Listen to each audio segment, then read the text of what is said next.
दोस्तों नमस्कार, कैसे हैं आप लोग। मैं हूं कालू और आप देख रहे हैं कालू LIC। दोस्तों नवंबर का महीना चल चुका है और अब नवंबर में का जो महीना आ गया है, ये महीना अब हमारे पास LIC के जो टारगेट के लिए बचे हैं वो 5 महीने बचे हैं। नवंबर, दिसंबर, जनवरी, फरवरी, मार्च। तो मार्च तक हमें हमारा जो क्लब का टारगेट है वो पूरा करना है। और आपने कौन सी क्लब अपने माइंडसेट में सेट कर रखी है, उस क्लब को आपको अचीव करना है। तो उसका टारगेट पूरा करने के लिए अब इस महीने से आप तैयारी स्टार्ट कर दीजिए, क्योंकि हमारे पास अब सिर्फ 5 महीने बचे हैं। दोस्तों 5 महीने का टाइम ऐसा टाइम है कि अब इस टाइम पे आप जो भी पॉलिसी बनाओगे ना, वो पॉलिसियाँ इस साल लैप्स में नहीं आएंगी।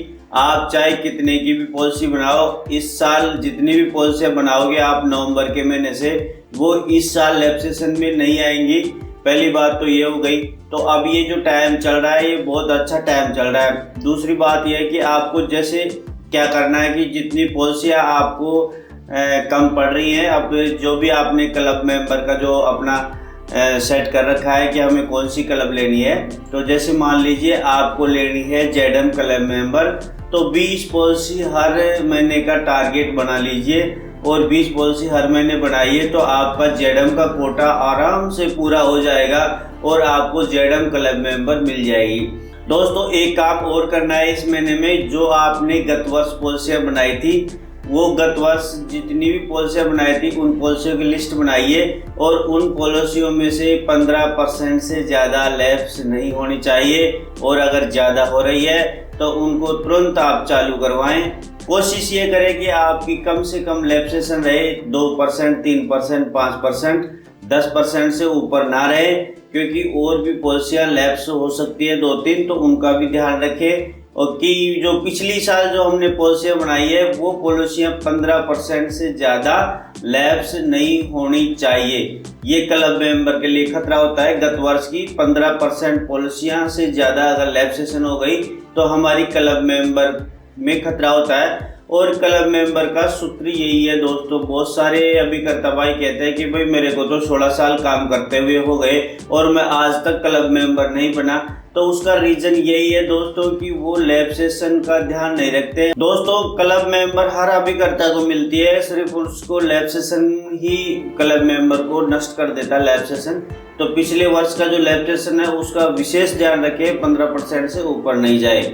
और इस साल अगर आप उसको दिसंबर के महीने से अब उनको रिवाइव करवाओगे, आप जैसे मान लो गत वर्ष की जो पॉलिसियाँ 15% से ज़्यादा लैप्स हो गई थी, उनको अब रिवाइव करवा दोगे तो वो पॉलिसियाँ अब लैप्सेशन में नहीं आएंगी और वो चालू हो जाएंगी, क्योंकि अब लैप्स होने के लिए पॉलिसी को 6 महीने का टाइम चाहिए। जो 6 महीने हमारा मार्च का जो महीना है वो क्रॉस कर जाएगा।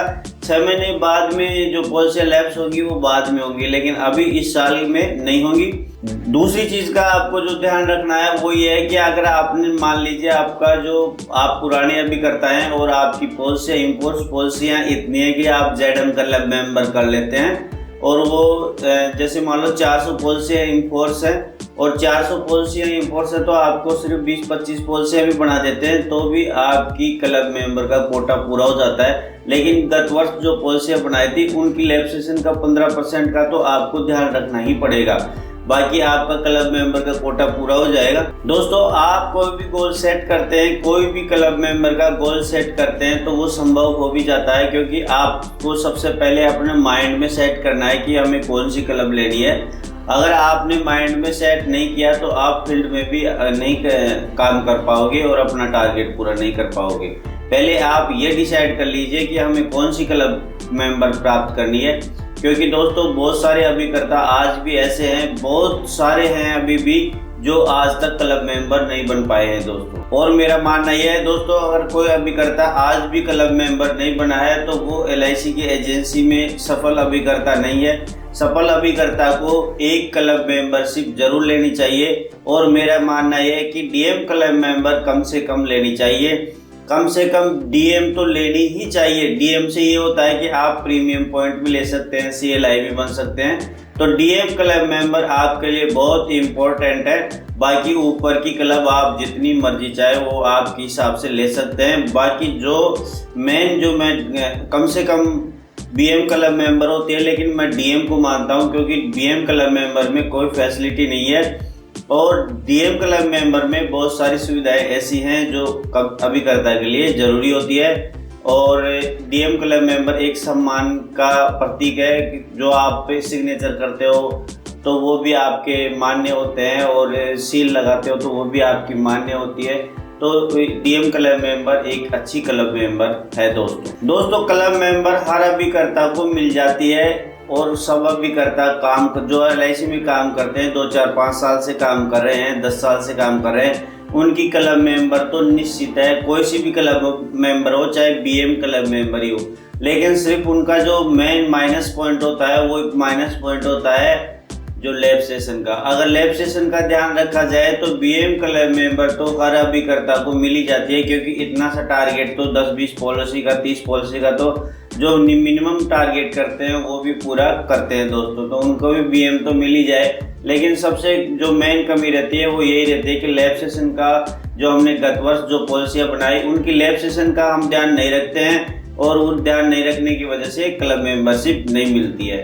तो दोस्तों आप कोई सी भी क्लब मेंबर जो इस साल लेना चाहते हैं उसका टारगेट बनाइए। आप अगर DM क्लब मेंबर लेना चाहते हैं तो आप 85 पॉलिसी कम से कम बनाइए और अगर आप ZM क्लब मेंबर लेना चाहते हैं तो आप कम से कम 110 या 105 पॉलिसी बनाइए और अगर आप CM क्लब मेंबर बनना चाहते हैं तो 130 या 135 पॉलिसी आपकी पूरी इस वर्ष हो जानी चाहिए। तो दोस्तों कैसी लगी है मेरी जानकारी, आप इस वीडियो को शेयर भी कर दिया करें दोस्तों, जिससे वीडियो को सभी लोगों तक पहुंच सके, और लाइक भी कर दीजिए और सब्सक्राइब नहीं किया है तो सब्सक्राइब भी कर दीजिए ताकि जो भी नई वीडियो मेरी आई वो आप तक पहुंच सके। दोस्तों मिलते हैं नेक्स्ट वीडियो में।